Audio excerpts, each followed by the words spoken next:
Kui me täna siia Redori objektile Sakus Tallinna maantee 1 jõudsime, siis minu esimene küsimus oli objektijuht Harrile, et millest me täna räägime.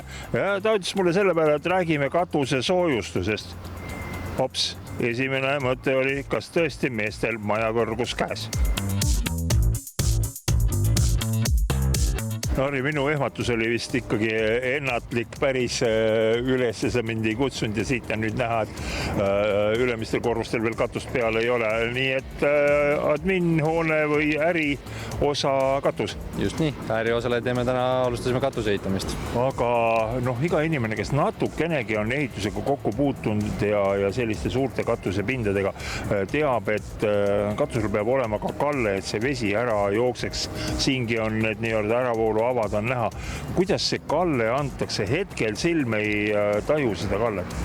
Kalde anname selle sama soojustusmaterjaliga. Esimene kiht soojustusmaterjalist on ilma kaldeta meil, teisele kihile on tehases sisse lõigatud juba kalle.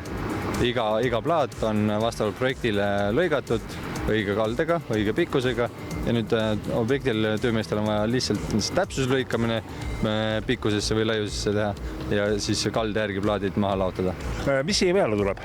Selle 2 kihi soojustuse peale tuleb veel tuulutusvill, mille peale omakorda tuleb siis SPS katusekattematerjal. Katusekatte kleebitakse põletamise meetodil.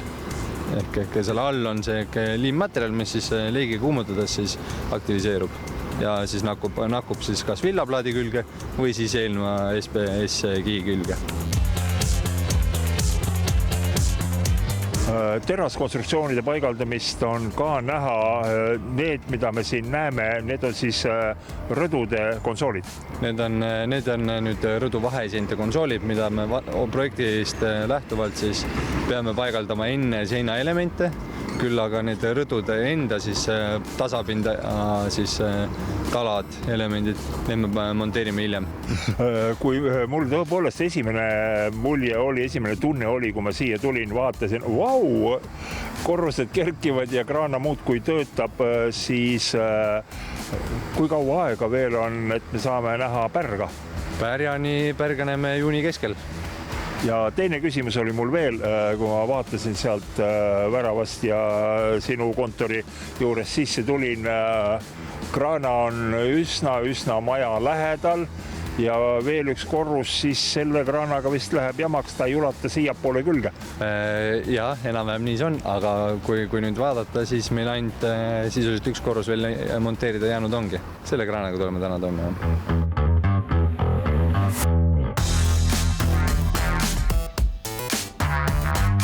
Ja lõpetuseks tahaksin omalt poolt lisada veel mõned sõnad ja mõtted sellest soojustusmaterjalist, vahtpolüstereen plaadist.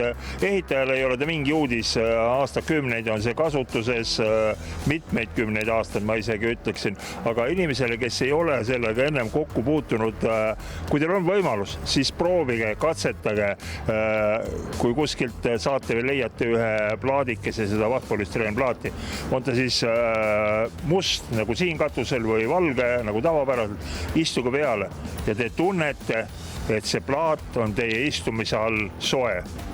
See ei ole plaadi soojus, see on teie keha soojus, mis peegeldub tagasi. Nii et väga väärt soojustusmaterjal.